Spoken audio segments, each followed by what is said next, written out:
Welcome to WP-Tonic. We have a special show. We're just going to put out more of an announcement. It's 215 WordCamp Sacramento Review. We've got Jonathan Denwood and myself, Bill Conrad, and we got John Locke over from Sacramento, who actually was a speaker at the WordCamp and is from Sacramento. John, that was I'll tell you what, here's your review. That was a first-class event you guys put on. First class all the way. I mean, the email, the run-up to it, the speakers, we knew everything that was going on. It was excellent. I wish I could spend more time going to classes, but tell you what, the networking outside was wonderful, and the classes I did go to were excellent. So good job. So that's a good way to start. Jonathan, what you want to sort of shoot and say what you thought of it? Oh, it's fantastically run. The balls were in full force. They kind of and with 10 Up as well, Jake, and also the student volunteers from the Art Center of California, Sacramento. It all went pretty smoothly, didn't it, for a first event, I thought. John, what did you think? Yeah, I think that the organizing team, they really had it together. I think Jennifer and Brian, they did a lot of the organizing. They took care of a lot of the content and the emails, a lot of the last minute details. They were really on point. They did an excellent job. The print materials were just first class. Also, I think, the lead organizer, Bill Mead, and the other, students who are on the organizing team, Emily and Jen, they did, excellent. And Jake and Joe Boydston did an excellent job. Thanks, Bill. Bill did a great job, didn't he? I forgot about that. He was a great host. And he did a fantastic job as well, didn't he? Yes, he did. I actually like the facility. Yeah. You guys were like, go ahead. You guys were like making, apologizing, but I sort of like it was wide, the rooms. It's the Art Institute in Sacramento. Well, it had its strengths and it had its weaknesses. Location-wise, it's not bad, is it, John? And you've got plenty of parking. It's just that the kind of the shape of the rooms aren't exactly ideal for what is needed, is it? They had the audio, visual, 2 screens. Everything's modern. Yeah. So I think everything should be up later on WordPress TV. As far as the layout of the rooms, I think they were just limited by the venue. The venue was what it was. Yeah. Though, by being wide, there are wide rooms and about 6 or 7 deep. By doing that, you felt close to the people, though, somewhat.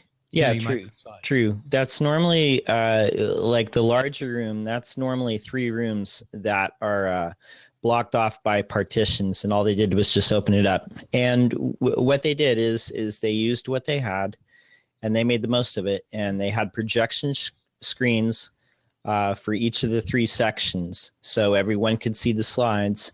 But I think it was intimate. You were still like very close to the speakers, in the large room. So what was your favorite, John? I didn't catch all the ones that I wanted to catch. I was just kind of busy with like a bunch of other stuff. But the ones that I did see, I was really impressed with Peter Chester's presentation on working with the team, over there at Modern Tribe. I thought it gave me a lot to think about. And I also was really impressed with Jason Cosper's presentation on HHVM, because I think that's really going to revolutionize WordPress hosting. Facebook is already using it as a means to serve pages faster.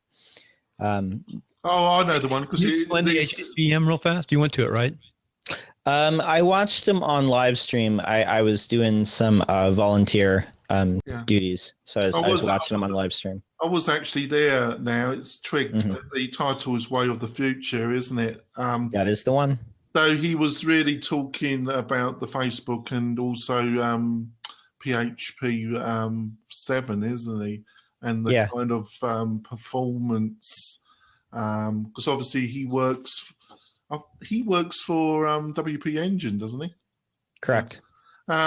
He was talking about the quite considerable performance gains with PH7, but this? I think I got there slightly late. I missed the first 10 minutes. So, what's this Facebook? Can you give something about the Facebook alternative? Is it a kind of alternative to PH7? As far as I understand, I mean, I could be wrong here, but Facebook, basically, they're still running on PHP, but they are really obsessed with speed because they understand that having optimal website performance is a key to conversions and keeping people using your platform. That's all part of user experience. So HHVM is something that they pioneered as a means to serve PHP even faster. PHP 7 it shows a lot of gains over PHP 5, the different versions.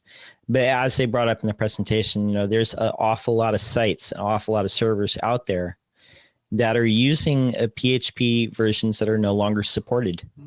So, and I think it's a really good point that if hosting is such an important layer of your website performance, that you're going to want to choose somebody that's forward thinking. With that. Yeah.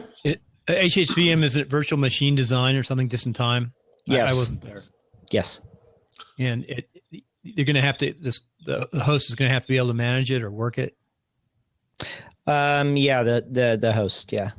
So what is it? Is it a kind of, is it something like Varnish or something that's put, or does it replace Apache, or is it something that's put on top of Apache that kind of communicates with the PHP and the Apache and accelerates things, or is it some kind of caching kind of platform? As far as I understand, I think it's something similar to Varnish.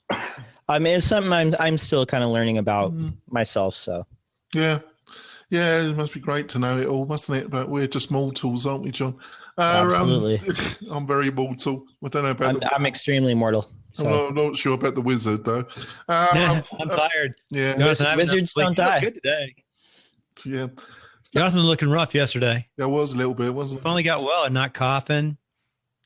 Yeah, you were last time I seen you guys yesterday. You were hauling him off, so I didn't know if we were going to be toe tagging him today. Yeah, looks good. It's over. Yeah, I'm sick for 2 weeks. Yeah, it was a really dry topic, but actually it was Zach Tolman, who's the chief engineer for Wire magazine, and he did HTTPS is coming. Are you prepared? And when you look at the title, you think it'd be a snooze fest, but actually he did a great job of keeping something that's pretty dry, keeping it at a level where people that knew nothing about HTTPS would get something from it. And if the people that did know something, they would still also get something. And he made it reasonably amusing. I did make a couple English jokes, but they didn't go down at all well. They just that livens things up. English jokes. Just been dead. He just looked at you. You just looked at me like I was dumb as ass. There you go. Like you had 3 heads.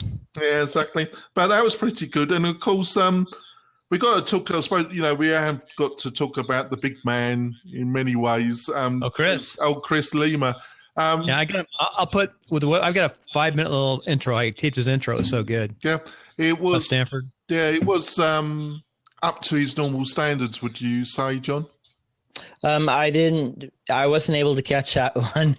So why don't you tell me what your biggest takeaways were from that, Jonathan?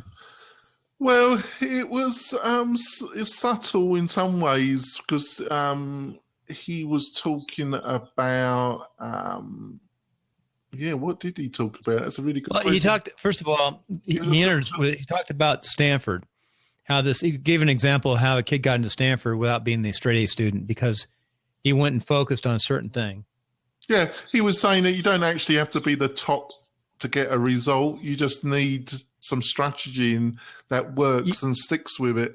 Well, what he led into with that, he talked about this kid who got in Stanford. He led into, I focused into membership sites. I spent all this time, months and 30 months. I became the very best at membership sites. Oh, thanks. You've actually triggered my memory. I think the main point, John, was he was trying to point out is he could have talked about anything. He's quite capable of taking on any subject in WordPress, but he identified a subject that was niche enough but broad enough that wasn't overkilled already, commented to death blog-wise and in comments in general. And he zeroed in on it, and he really focused his considerable attentions upon that particular subject. And he kind of semi-dominates that, and seems to make a really nice living by just talking to people for 10 to 15 minutes on the telephone, Bill. Yeah, he had, I think it was 170. I forget how many calls. 175 calls last month.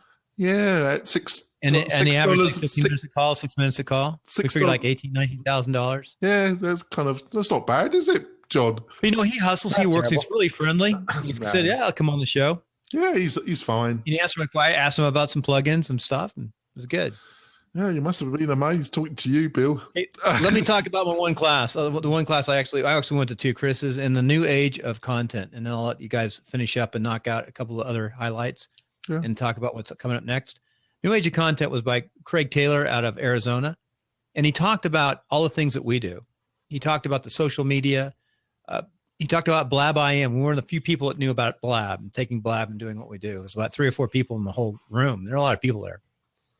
And he just talked about the need to do exactly what we're doing, the podcast communications and the marketing and how that's growing and how blogging, how many people blog, and you got to define yourself away from that blog to do even more. I think that was Chris's. It was a good presentation, and it just showed all the things that you can do to enhance your business and get known and get out there. Yeah, that's great. And he has a marketing agency as opposed to a development agency per se. Well, I really think that you have to be a good marketer. And I think that's almost like more important than being a good developer. But you need both. But you could be the best developer on earth, but if no one knows, or if they don't know what you specialize in, it's not going to do you any good. That's true in everything. You can have a great product and not have marketing, you'll die. You can have a mediocre product with great marketing and you'll survive. Correct. True. So it's a balance. I actually do lean, I know it's purgatory, but I actually lean more to the marketer than the little bit. Well, because, I've got to say, Sally did a great job. She did have the last presentation of the Advance group, but I thought she did a pretty good job. I don't know, was you there at all, John, or was you in the other group? No, that was right when I was giving my talk. So yeah, we were head to head. So please tell me about it. I was really looking forward to seeing Sally's talk later on WordPress TV. So please tell me about it. Well, she was basically saying that we get kind of caught in that WordPress is pretty easy, but the reality isn't. A lot of users find it very difficult and find it very frustrating. And she was saying, I thought her strongest point, and I've always agreed with this, and I've disagreed with Morton on this point, is that I think what is seen as very usable UX design is linked to being familiar to another product, a similar product that a lot of people use, and they can utilize their experiences with the previous interface, and so they don't have to learn so much. And the example that she utilized was Word, Microsoft Word, and the more a kind of editor mimics what Word does, the more the user's going to be happy in a way, because they're not going to have to learn a kind of additional UX language. Because I personally feel that you can only go so far when you're dealing with a new UX interface with a visual language. There's only so far you can go in making it simple, because obviously it's got to have a certain degree of functionality, and there's only so far you can take it. So I feel a lot of people think that it's simple, but what they've done is they mimicked a previous well-known interface, and that they benefit from it or not. I was a bit long-winded. What do you think, John? Did that make any sense, or was I waffling? No, that makes perfect sense. And actually, before you even said that it was similar to Word, that's exactly what I was thinking, because that's the interface that most end users are going to be experienced with, is something like Word. And they kind of expect all software to work in a similar fashion, meaning they could just type and it just works. And I think people get frustrated, and I'm not saying like WordPress developers or WordPress power users. I'm saying just regular people. They expect it to be that simple to use. And there's a bit of a contradiction. I think it's going to rear its head quite considerably in the next year. Is obviously you've got the RESTless API, and you've got the ability to have very custom back-end interfaces. And that will be very contradictory to what Sally and others have pointed out, where you actually, a lot of users want a more, their argument for doing that, John, will be that we're going to produce a very, very simple back-end, very customized for particular industry sectors. But I think that's a bit of a going down the wrong warren, really, because I actually think familiarity comes from it mimicking a very popular bit of software or a way of doing something. So it'd be really interesting to see how all this turns out, won't it, John? Well, I think so. I think there's two sides to that argument. Well, one, WordPress is a very mature software now, and it's been around for almost 10 years. And so people have gotten used to having a back end that looks uniform. They know that the admin navigation is always on the left, and the way that things look is always the same. And that's why we're able to have like so many different themes and plugins, and they all kind of look similar. And there's a familiarity there. But I think to get WordPress to a larger market share and move closer to having more enterprise clients, having customizable backends might be a selling point, because if you make it look more, I don't want to say professional, but like a synonym like that, more custom. That might be good for certain industries. I totally agree with you there. I think, funny enough, Chris Lemmer kind of touched on it as well, because when he was talking about when he was doing his analyzation of over 30 membership plugins, he said that some of them have almost 17 different option panels. It's overwhelming. Totally over, and we know, I'm not going to name it, but some of the more older ones are some of the. Are you all right, Bill? Or are you going to totally fall asleep? Keep on going, John. I'm actually listening. All right. It's a long day, long 2 days. Yeah, but he was saying that some of them have got very and some of it is that option. More functionality has been built on, and they've just added more options.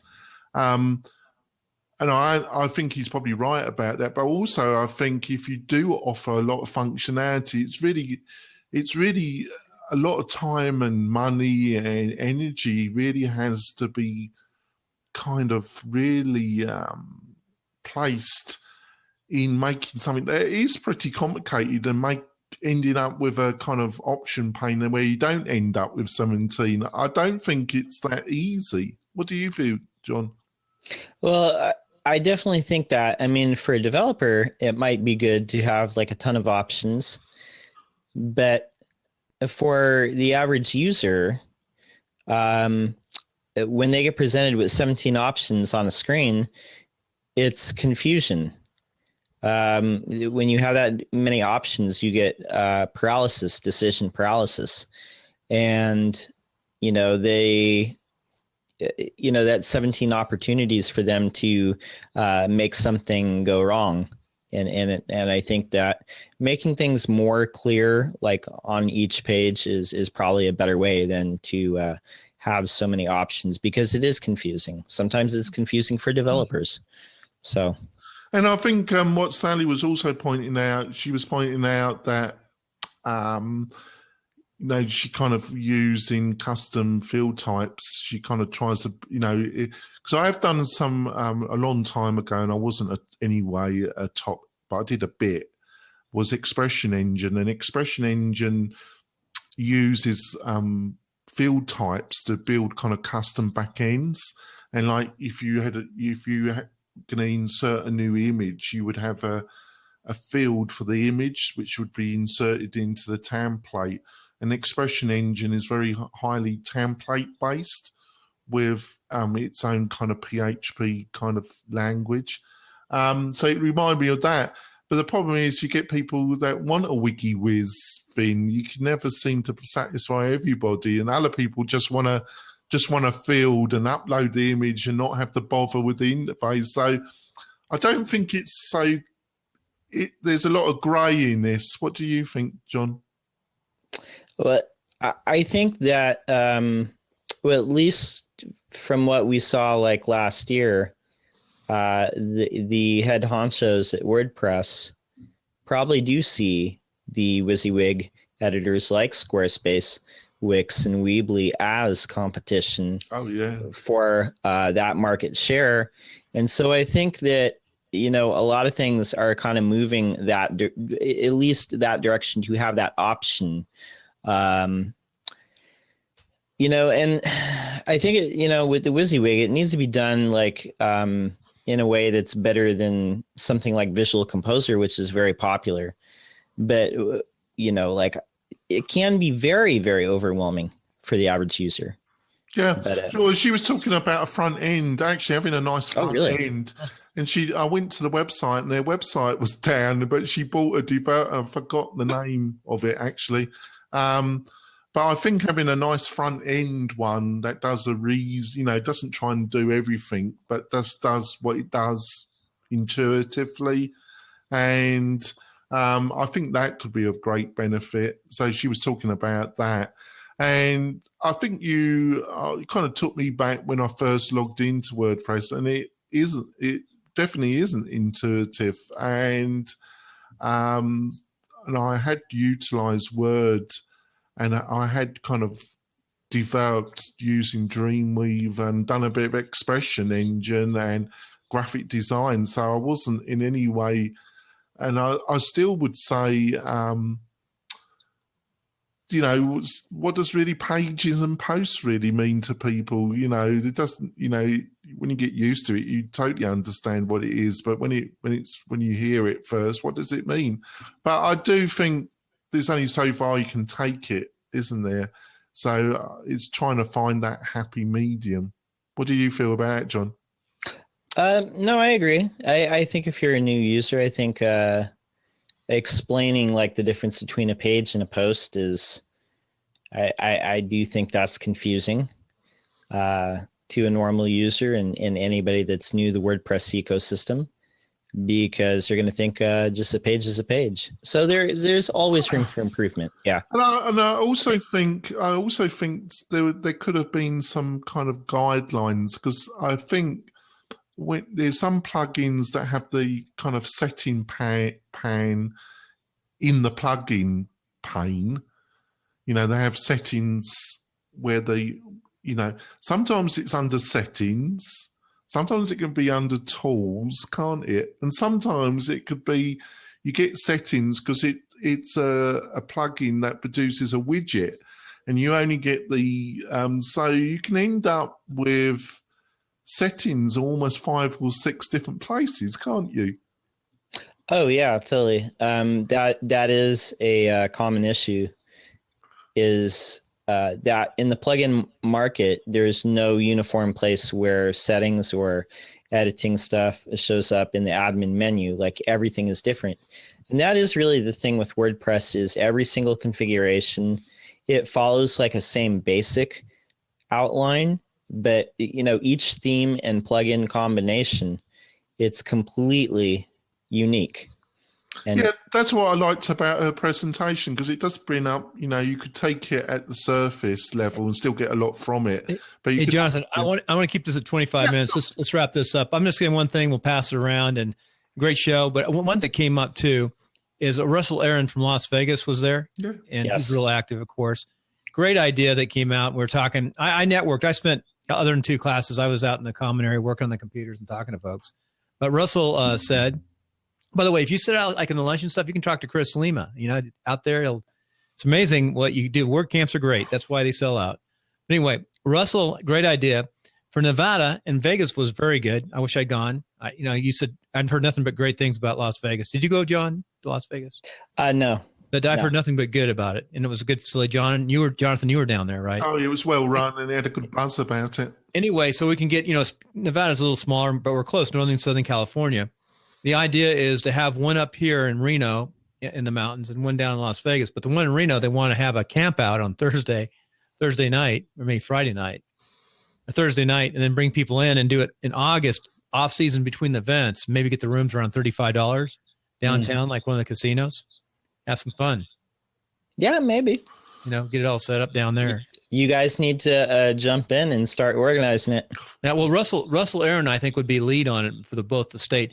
And they said they can't use the word WordCamp Nevada, and just move it back and forth. It's got to be by city. All right. That's fair enough. But Then they can go Northern Nevada, Southern Nevada, Northern Nevada. Well, anyway, John, why don't you finish up, and Jonathan will let you finish up. Yeah, sure. Go on, John. You go. So you ready for next year? Oh yeah, totally ready for next year. From what I heard from Jennifer and Brian, they're going to try and get Sac State for the venue. Most definitely, they're looking at a larger venue, and they're also looking at a 2-day event next year. So I think it's going to be awesome. Yeah, that would be nice. I thought it was a great start, and if they decide to continue, I think it was the right venue for the start. And I think the organisation, the speakers, I think both. What's the term you use? Both channels, beginner and advanced. I think they were well thought out, and there was some crossover, and I think anybody coming beginner or advanced would get some excellent value from the day, don't you think, John? Oh yeah, absolutely. I thought both the beginning track and the advanced track there's something for everyone there, and I think that's the good thing about WordCamps is you don't need to be an expert to jump on. You can learn something like no matter what level you're at. So yeah, I think it was great. Yeah, Bill. Shall we end? That was good. I agree. But at one point, we also brought a lot of new people over to this. Between Mike and us, we brought about 9 folks over from Reno. Oh, right on. Yeah. So the new folks. One thing I heard, though, was in the new classes, I think a couple of folks that came over, one in particular, maybe it was a little there. The marketing was good, but I think you got to have a certain level of expertise before you go to WordCamp. And why do you say that? I think you should already have had your own WordPress site, installed it. I talked to 2 guys. One guy saying pretty new. He was a reporter, fairly well-known freelance reporter. And I think you have to have fundamental understanding of WordPress first to really get the benefits. I see what you're saying about it would be good if you had your own site and installed it. And, just the basics, back panel, because they expect to know that, know what a plugin is, know what a theme is. That makes sense. I think some of the people knew, but I think the more you know, the more fascinating the WordCamps are. True. Yeah, I suppose they could have brought they had the Genius Bar. They could have just had a go and been shown how to set it up. It's WordPress to me is like, it's like the gymnast bar. I could say it's the puzzle master. There's so many different ways to do things. You've got the masters there, so you really can figure out things. The wizard master. The wizard master. We're the wizards of sound. Anyway, thank you. Stay Thank in. you.